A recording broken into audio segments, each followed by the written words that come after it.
The Vergas Show is brought to you by Spanky's Stone Hearth, casual fine dining on the shores of beautiful Rose Lake. With 2 locations in Vergas and Perm, make the right call. Call Hanson's, the most trusted name in plumbing and heating. Vergas State Bank, your locally owned full-service bank. Hi, welcome to the Vergas Show. I'm Sherry Hansen. Thanks for joining me today. Well, I'm here in front of Cheryl's Garden. I'm with Justin Helmke, and there's a motorcycle. So what's going to be happening? Ollie's Ride. Right. We are on the cusp of Ollie's Ride. And Justin, I always like meeting down here in front of Cheryl's Garden because I think one of the first years that we did that, we made the correlation that, people come together in Vergas. Yeah, and this is actually a very good example of that because I know it takes a lot of work to keep that up. And it's in memory of Cheryl, so... Right. And Cheryl Glavy, she was just a great Vergas supporter. She was just one of those people that were at every event and just a great volunteer. And that's kind of what Ollie's Ride is all about, is just everybody coming together to not only honor Ollie, but to bring funds to the hospice. And Justin, tell me a little bit about where you guys are at and what you have created for funds before. We're just about at 50,000 total over the years. We're growing slowly but surely. So every year we like to, set a goal. We want to raise this much money. We want to give this much to hospice. And we've actually beat most of our goals. So we're doing really well. I'd heard that $47,000 is the total that you've raised to date. So this year's a big year because you want to get over that 50. Oh, yeah. Honestly, I'd like to get to 60. Well, that's good. You got to set goals. That's just me. Right. Last year we gave them almost $14,000, so hopefully we can beat that this year. Awesome. Okay, give me some details. When is it all happening and what's going to be going on? August 27th. That's a Saturday, and show up and tell me a little bit about Friday night. I know that you have a pre-registration and bike show. Yeah, Friday night we do pre-registration. We got a bike show. It starts at 6:30. Voting is over at 8:30, and then we announce the winners. You can register anytime during that time, and you can also sign up, your partners, whoever's going to ride with you, bring your bike for the show, and have a good time. That's kind of nice because it gets a little crazy sometimes in the morning when you're doing the registration, and so if you can be pre-registered and then just kind of see, some of the people, it's kind of just a gathering to get together. Yeah, absolutely. We sit around, have a burger, have a beer, and look at bikes and talk a little bit. And then, the next morning when registration starts, it's kickstands up at noon, no matter if you're in line or not. So it's, yeah. So Friday night on the 26th, and then you meet on the side road there on Railway Avenue by Billy's. Okay, and then what happens? What time can they start pre-registering on Saturday? I think I actually have that here. It looks like, put it up this way. Looks like 10 a.m. Yeah. Okay, so tell me a little bit what's going to go on Saturday. Saturday, like I said, registration, you start at 10. Registration ends technically at 11:30. So we can all get ready, get in the vehicles, get in our bikes. Road guards can go on, everything's set. Kickstands up at noon. We leave Billy's Corner Bar.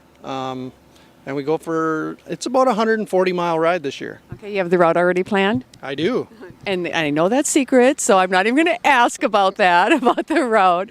But you usually pick a route that, how many stops do you have? We usually have 3 stops. Okay. And then we have dinner, band, everything. Tell me what happens when you get back to Billy's. Well, we got silent auction, and we do raffles, and the band starts at 9, I believe. Okay. Fat Cats. So we always draw a crowd with that, and a lot of people stick around. We have dinner when we get back from the ride. Billy sets us up pretty good. So now let's see. I'm looking at some of the fees here. Okay, so you spend $25 and you get a shirt. You get to go on the ride, and then that includes your meal too. Yep, that includes everything. Okay, and that all goes to hospice. Everything that Billy's donates the food. Wow. We get a lot of donations, so I would say probably 90% of it goes to hospice. And of course we make money off of shirts, clothes. You can buy shirts anytime throughout the year. And okay, then so you're talking about the shirts and the clothes. You got a cool, what do you call those on your head? It's a bandana. Just a bandana. Okay, well, no special name. A lot of names, but bandana's one. That'll work for this. All right, I know that on Looney Days they were selling shirts and the clothing. What are some of the clothing that they have this year? Oh, we've got a work shirt, which is a button-up. They do tanks. We've got sweatshirts. hats. It's kind of all over the map. Yeah. Right, that's fine. And so some of those things are going to be available on Friday night, and they'll also be available on the Saturday that you can buy them. Yeah, and actually we try not to run out of shirts, but we generally do. So we will basically sell them and ship them to you when we get them. Okay, that sounds good. All right, one question that I have about, nice bike here, and you'll take one rider, I suppose. All right, if people want to go and they don't have a bike, what do you guys do? We have had convertibles, old cars. We've had just people follow. So I mean, we keep all the cars to the end. Okay. Obviously, because we want the bikes to kind of not be broken up. But yep. Yeah. What numbers are you looking at for bikes? How many are you hoping for this year, Justin? Last year we had a little over 100. With good old Mother Nature's blessing, hopefully I'd like to see 150 bikes. Oh, that would be awesome.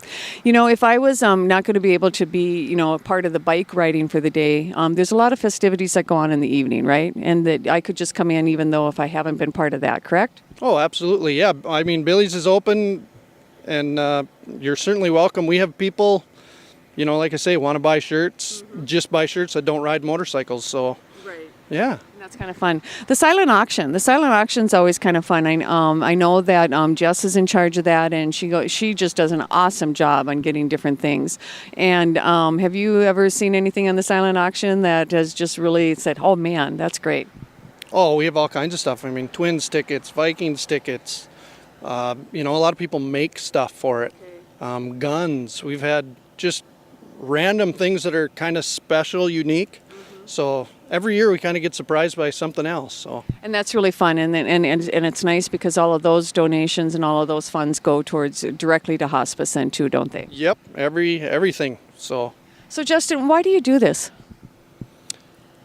Well, there's a whole bunch of reasons, but mainly I would say because, I mean, everybody unfortunately is touched by hospice somewhere throughout your life, whether it's or relative or whatever. So I mean, it's a good cause. It's a great cause. It's a lot of fun, and it's a good thing for the community, and it's a good thing for not just this community, but we get people from all over this state and North Dakota and Wisconsin. We're so fortunate to have the hospice organization be part of our society today because, like you say, a lot of people are touched. But this is Oli's ride. So tell me, what about Oli? Why do you do it?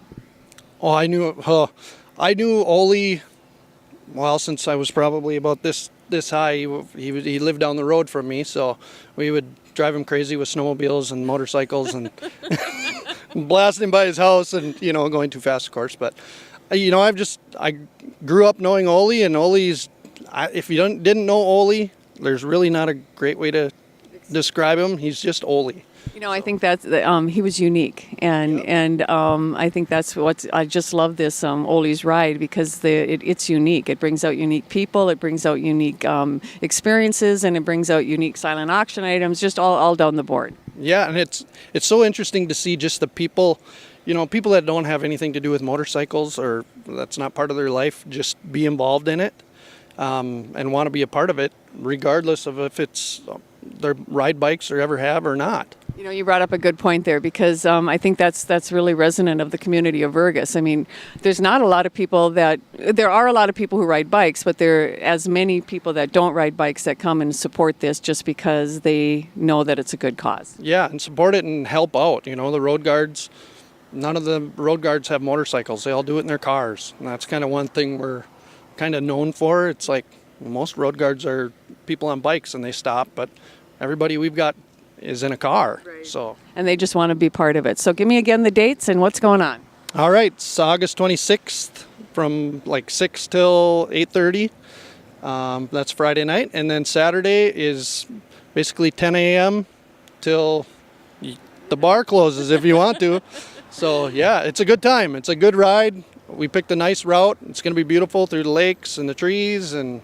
All right. Well, thanks so much, Justin, for heading this up and for being a part of that. And you're not going to want to miss Oli's ride on August 26th and 27th is the ride. The 26th you can come and just kind of see what's all going to be happening. So thank you, Justin. I hopefully will be back here again next year reporting that you've raised $60,000. We will be. All right. I like how you talk. All right. You have a good day in Vergas.